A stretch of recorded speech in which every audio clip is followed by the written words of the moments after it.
Les dernières statistiques d'octobre pour la filière champagne confirment le fort rebond des ventes de champagne observé en 2021. Les expéditions du mois d'octobre sont encore 21,6% supérieures à celles de 2020 et 12,1% supérieures à celles de 2019 avant le début de la pandémie. De janvier à octobre, ce sont déjà 235,7 millions de bouteilles de champagne qui ont été vendues, soit le meilleur score des 10 dernières années. C'est l'export qui explique principalement cette performance, avec une expansion de 15,7% par rapport à 2019. Il compense ainsi largement le ralentissement du marché français, qui se contracte de 1% sur la même période. Ce repli durable des ventes en France s'explique en partie par la diminution des ventes sous promotion en GMS, grande et moyenne surface, dans le cadre de la loi relative aux États généraux de l'alimentation, dite Egalim. D'ailleurs, on observe des prix moyens en forte hausse sur tous les marchés. Sur 12 mois glissants, ils progressent de 3,7% en France, de 4,7% en Europe et de 2,2% dans les pays tiers. Si les ventes de champagne à l'export sont très bonnes, il faut noter les expéditions particulièrement dynamiques vers la zone nord-américaine, avec un bond de 19,3% aux USA et de 24,5% au Canada sur 12 mois glissants.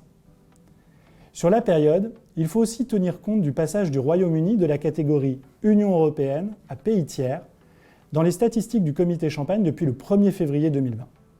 Sur 12 mois glissants, malgré le Brexit, les expéditions vers les sujets de Sa Majesté se sont encore améliorées de 2,1%. Partout, le champagne confirme sa résilience et son statut de vin de la célébration.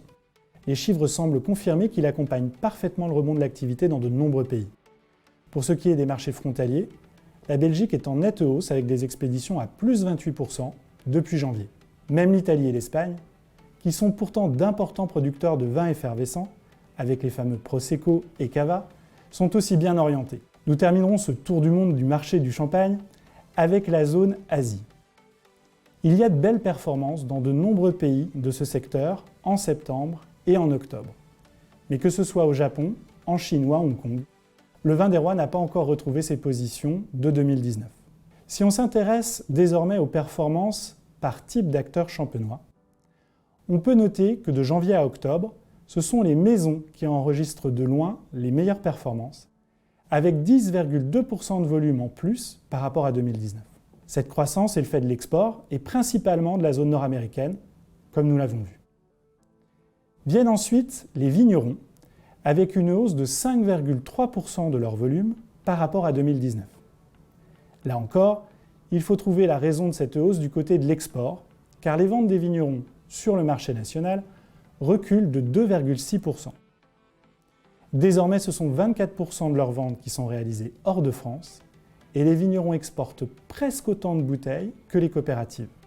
Enfin, on retrouve justement les coopératives, avec une baisse de leur volume de 0,5% sur la période de janvier à octobre, comparée à 2019.